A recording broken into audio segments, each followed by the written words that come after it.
Charlotte McLeod with the Investing News Network, and here today with me is Byron King, editor of Rickards Gold Speculator at Agora Financial. Thanks so much for joining me. It's great to be with you, thank you. Great, and we are here at PDAC. It's the first day, it's the first morning. Can you give me a sense of the mood already? The sense of the mood on the day one of PDAC on Sunday morning comes from the other night I was out to dinner with some friends. This one guy is a chief financial officer for a very substantial mining company. You would know the name. And he's been doing this for 30 years. And I said, so what's going on? And he said, this is the worst market I've ever seen, and I can't wait to get to work every morning. And I think that kind of sums it up, right now at the beginning. It is a tough market. It's tough to raise money. It's tough to find partners. You've got all sorts of weird things happening, both within the industry, within the sector, government, regulation, internationally, jurisdictions, the whole geopolitics. Lots of weird stuff happening.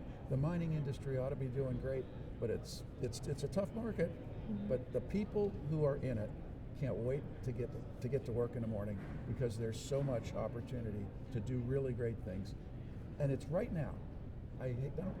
I'll get preachy just a moment. Right now, during the depths of what's going on, this is when the companies are assembling the projects, assembling the groups that are really going to explode upwards in the seasons and the years to come. Okay, well, it's good to start off with that optimism. What opportunities, which markets do you see opportunities in right now? Well, I think the biggest global market right now has to be copper. Mm-hmm. The world is electrifying. They say water is life. Well, electricity is the quality of life, and you can't do electricity without copper. And if you live in North America, if you live in Europe, you're like, oh yeah, I flip the switch and the lights come on. Yeah, if you live most other parts of the world, there is no switch, there are no wires, the lights don't come on. So that part of the world is still building out. Mm-hmm. We as a humanity are using entire mines worth of copper every year, big mines, every year, out of the ground, processed, on the cargo ships, off it goes to be used. We're not replacing them. I say we're not replacing them. There are people out looking, people out there finding things. Sometimes it's good discoveries, sometimes great discoveries, but they are very few, very far between, and the capital cost of bringing these to production is huge. The jurisdictional problems are huge. The social issues. Geology and mining is as much of a social science as anything else. You've got to work with people to make things happen. So there are so many barriers to bringing new mines in. But right now, I would say the copper market is wide open for upside. Okay, so great supply and demand dynamics.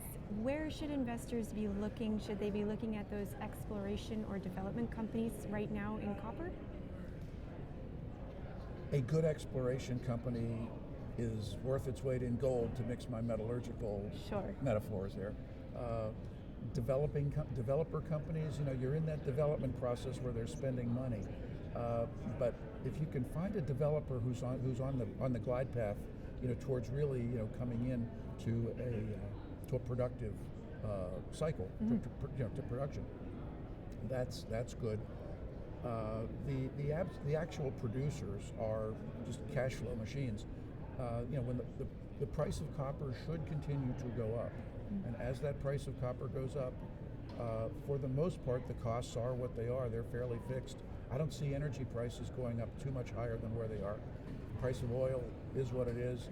I don't see it spiking up to, from 50, 60, $70 a barrel. We're not going to see $100 oil, aside from some strange geopolitical thing. We're not going to see that for a while. So your costs are fairly controlled in the industry. People have been working very hard to squeeze those costs out of the cycle. So I think that a rising copper price is just money to the bottom line for a good copper producer. But you always want to keep your eye out for a great explorer, because those great explorers can have great upside in the sense that you can get a buyout, but we've seen several in the last year. You mentioned electrification in relation to copper, which is not one of the metals we typically hear about all the time in relation to that. And you also, sometimes we do, but people like to focus on lithium, cobalt. Oh, You know what I mean. You know what I I'm mean. sorry, yeah. Yes. Yeah, the battery metals. The battery metals. This is the battery metal question. Well, so you mentioned copper, which we don't always hear about. Sometimes we do, but it gets overshadowed. We should hear more about it. We should. And what else should we hear more about in relation to electrification? Well, the world seems fixated on these electric cars that are coming down the road, again, to mix my metaphors. And sure, that's great. Pick a number. There's 250 million vehicles in the world, cars and trucks, if all the continents. And maybe 2 million of them are electric vehicles or hybrid electric vehicles. So that's less than 1%. So to the extent that will electrified vehicles become a big market, well, they are going to grow fast is what they're going to do. I mean, it's going to take decades to replace the existing stock of cars. Not that will ever happen. I mean, in certain terms of industry, I mean, you drive around in a gasoline-powered car, but the world industry runs on diesel, and that's just a fact of industrial life. But when it comes to the electric cars, the focus has been on battery, lithium, cobalt, nickel. Everybody's got their special secret sauce for the batteries. I mean, most of a battery is graphite anyhow, but the real secret to electric vehicles is rare earths. And the rare earths, first of all, there are rare earths in the batteries, and second of all, the traction motors, the motors that turn the wheels that actually make the rubber meet the road and give you the traction that rolls you down the highway. Those traction motors run on strong rare earth magnets.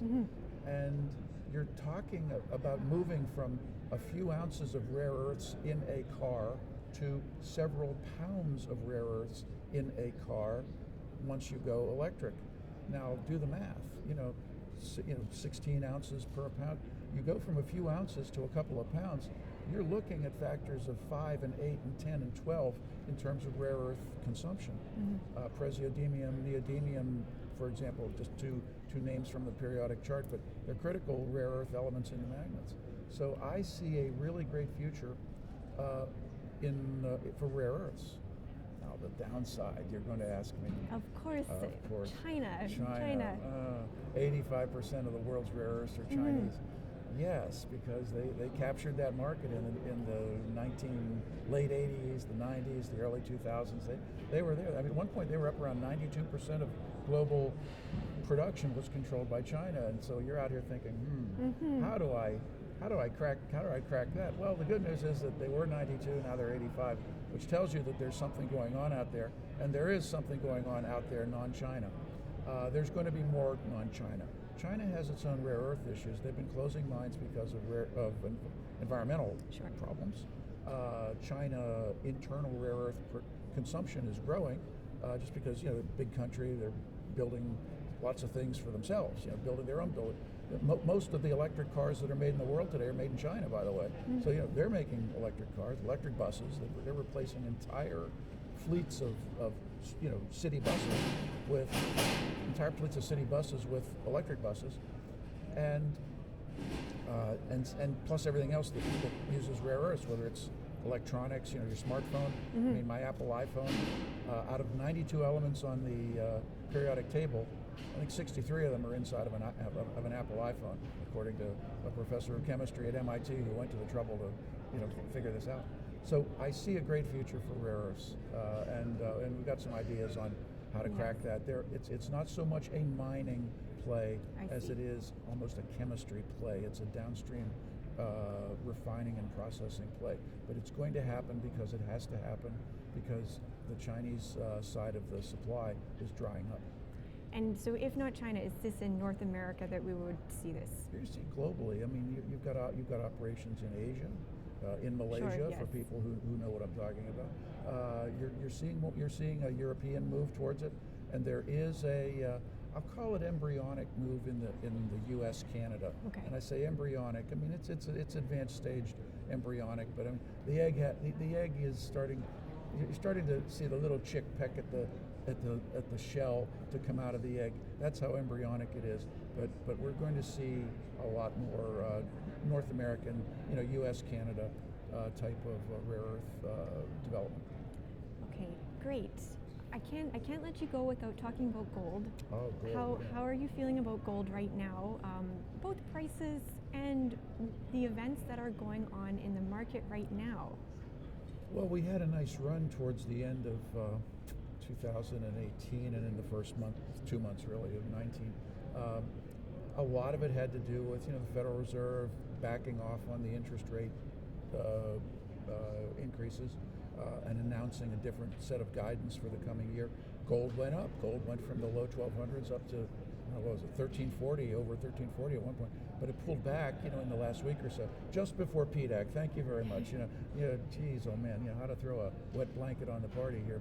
But long term, when you look at issues of the big macroeconomic issues, the U.S. debt, just interest on the debt. It's going to be the size of the Pentagon budget within a couple of years. I mean, how do you pay that? How do you pay down that debt? I have an answer. You don't. You can't. It doesn't happen. So, we're looking at something has to happen. Some sort of inflation, some sort of substitution for the dollar as the almighty dollar. It's going to be the less mighty dollar, and there's going to be something else out there used in world trade, whether it's special drawing rights or whatever. Not like you or I will ever have special drawing rights in our wallet or our purse or anything. That's for the big banks and that's for the big international companies. But gold is going to be a component of it. Monetary gold is a wave of the future. It's out there on the ocean and it's going to crash ashore eventually. I just say, don't spend too much time down at the beach because you'll get, proverbially flooded, by it. It's going to happen. And then you look at gold supply. And again, we're mining millions and millions of ounces every year. I mean, large companies are mining, pick a number, 3, 4, 5 million a year ounces from their own, internal resources, and they're not replacing them, or they're replacing them inadequately, slowly. They're replacing them with things that will take years to develop, and so the supply is tight, the demand is growing. It's a predicament for higher prices. Okay, well, we'll certainly be watching gold prices and major gold events. So we last talked in January. That was right after the Newmont Gold Corp deal was announced, and now we have a totally different thing happening. There's Barrick coming in after Newmont. What are your updated thoughts on everything that's going on there? Well, my updated thought is that if you can't wait for WrestleMania in April in New Jersey, and you're really into it, you really want to see that WrestleMania, you should keep watching this whole Barrick Newmont thing, because that is what's going on. It's an ego-driven corporate C-suite, big banker kind of play. One big company trying to take over another big company. I don't think it reflects well on the overall governance of big companies in the sector. This is not the impression of well-governed, well-managed, thoughtful, deliberate growth, shareholder friendliness that I think this entire sector wants to present to readers, viewers, and investors out there who are thinking, gee, should I put some money into the gold sector here? So on my first feeling is that this kind of rough and tumbleness has no real good place right now. To the extent that, will Barrick ever take over Newmont? Who knows? Anything can happen. Whatever happens, somebody's going to take over somebody else, Newmont Gold Corp. We're going to start seeing a lot of, orphaned assets, they're going to start selling things. And that's going to be rough because there are a lot of companies out there that have their own assets, intermediates, even juniors. And if the big guys are starting to dump things into the market, over the next, say, year or so, after this all happens, that might be disruptive. Again, it doesn't mean that it's not a good sector to get yourself into now when things are as bad as they are. But I think it really stresses how important it is as an investor out there. If you are going to buy into a company, you really want to know something about the management. Are these people, do they have their heads screwed on? Do they have control of their egos? Do they have their boundaries under control in terms of boundary issues? Because those sort of personal things that we're seeing played out in the big elephant mergers right now are issues that reflect poorly, and they are not terribly friendly to long-term investors. So it doesn't mean you can't make a lot of money in the gold Sure. sector. I mean, you can, and I know people who have. You know, I've made a few bucks myself, but enough about me. It's doable. Mm-hmm. It's doable, but this whole spectrum that we see up there is not good. To use a different analogy, I almost envision another, airline merger, like United Continental. It took them 5 or 6 years to figure it out after they got themselves together. They couldn't even get the reservation systems talking with each other. At the same time, where the airline industry used to have, 15 companies, now it has 4 or 5 big ones. I mean, they're finally making some money too. So in a tough industry. Yeah, no, it's really interesting that you mentioned the image thing, because I have heard some arguments that, well, now everybody is watching the gold space, and maybe this will bring those more generalist investors back in. But yeah, it does kind of, maybe there's a negative side as well. Well, I mean, they say there's no bad publicity as long as they spell your name right. I think if you have a choice in what kind of publicity you want, good publicity or bad publicity, you ought to go for the good publicity. You ought to be known for doing the right thing, doing things in a very careful and just deliberate manner. And what I see here is egos taking over the business process, and I don't think it reflects well on that level of governance at that level of the industry, the big elephant level. Okay. All right, well, I think we'll leave it there for now. Who knows, next time we talk, it might be another one of these big deals happening. Until another time, until the next conference, yes. Of which there are too many. But Okay, all right. Well, thank you so much for being here.